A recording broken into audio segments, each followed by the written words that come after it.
Hi friends, welcome back to our channel. ఈరోజు మన ఛానల్లో రెసిపీ వచ్చేసి పాల తాలికలండి. వినాయకుడికి ఎంతో ఇష్టమైన నైవేద్యము.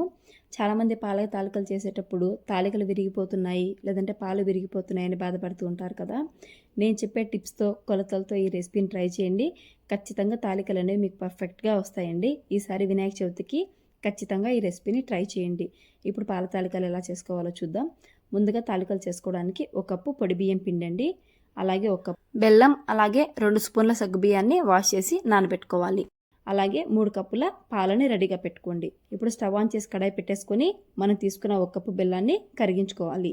దీంట్లోకి 1/2 కప్పు వాటర్ అనేది యాడ్ చేసుకోండి.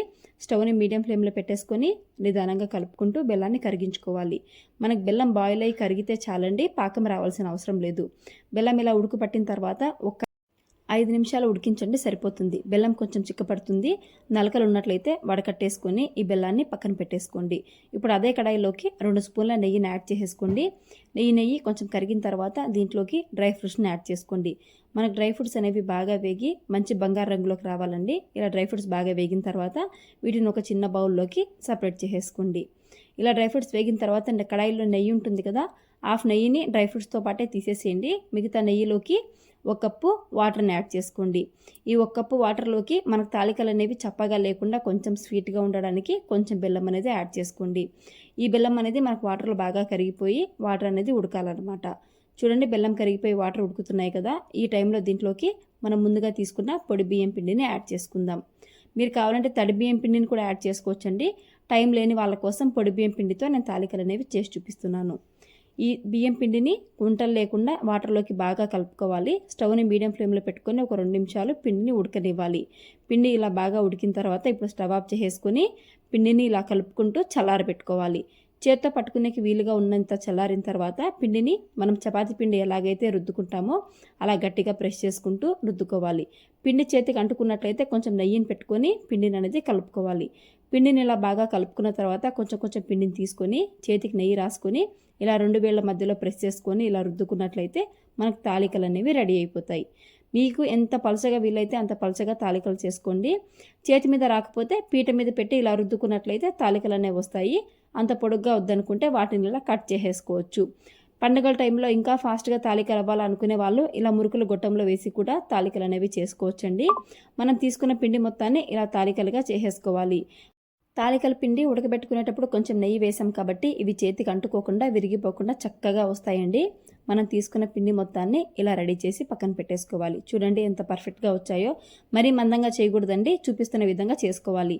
తాలికల పిండిని లాస్ట్లో కొంచెం మిగిల్చుకోవాలండి. ఆ పిండిని చిన్న కప్పులోకి వేసేసుకొని దాంట్లో ఒక 1/2 కప్పు వాటర్ అనేది వేసేసుకొని ఉంటలు లేకుండా ఈ బియ్యం పిండిని బాగా కలిపేసుకోవాలి. ఈ పిండి మనకి పాయసం చిక్కపడడానికి యూజ్ అవుతుందండి, కాబట్టి ఉంటలు లేకుండా కలిపి ఇలా పక్కన పెట్టేసుకోండి. ఇప్పుడు తాలికలు రెడీ అయ్యాయి కదా. స్టవ్ ఆన్ చేసి కడాయి పెట్టేసుకొని 3 కప్పుల పాలని యాడ్ చేసుకోండి. చిక్కని పాలను తీసుకోండి, పాయసం అనేది చాలా టేస్టీగా ఉంటుంది. పాలనేవి మనము కలుపుకుంటూ మీగడ కట్టకుండా ఉడికించుకోవాలండి. ఈ పాలల్లోకి బాయిలింగ్ అనేది స్టార్ట్ అయిన తర్వాత మనం ముందుగా నానబెట్టుకున్నాం కదా ఆ సగ్గుబియ్యం అనేది యాడ్ చేసేసుకోవాలి. మనకు సగ్గుబియ్యం ఒక 3 నుంచి 5 నిమిషాలు ఉడికితే సరిపోతుందండి. సగ్గుబియ్యం తొందరగా ఉడికిపోతాయి నానబెట్టుకున్నాం కాబట్టి. ఇలా పైకి తేలి సగ్గుబియ్యం ఉడకంగానే మనం ముందుగా రెడీ చేసుకున్నాం కదా ఈ తాలికలని ఈ పాలల్లోకి యాడ్ చేసుకుందాం. నిదానంగా యాడ్ చేసుకోండి. తాలికలు వేసిన తర్వాత ఖచ్చితంగా గుర్తుపెట్టుకోండి, గరిటె పెట్టి అస్సలు కలపకూడదు. తాలికలు బాగా మునిగెట్టుగా లోపలికి అలా అడ్జస్ట్ చేసేసి ఈ తాలికల్ని వదిలేసేయాలన్నమాట. తాలికల్ని ఇలా బాగా లోపలికి అడ్జస్ట్ చేసిన తర్వాత ఇప్పుడు మూత పెట్టేసుకొని ఒక 10 నుంచి 15 నిమిషాలు మీడియం ఫ్లేమ్లో పెట్టి కుక్ చేసుకోండి.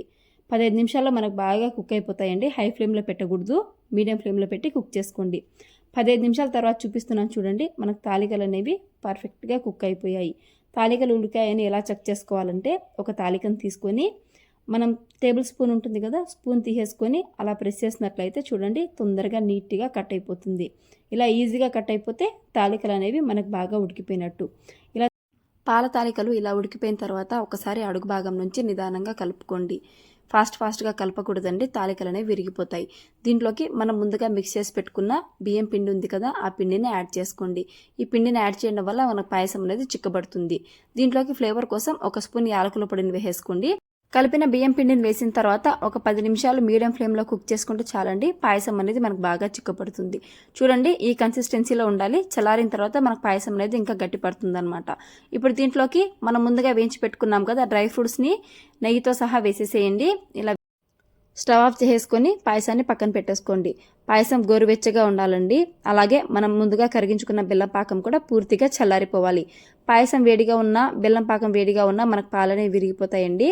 కాబట్టి బెల్లం పాకం చల్లారిపోవాలి, పాయసం కూడా గోరువెచ్చగా ఉండాలి. ఈ టైంలో మనం బెల్లం వేసి బాగా మిక్స్ చేసేసుకోవాలండి.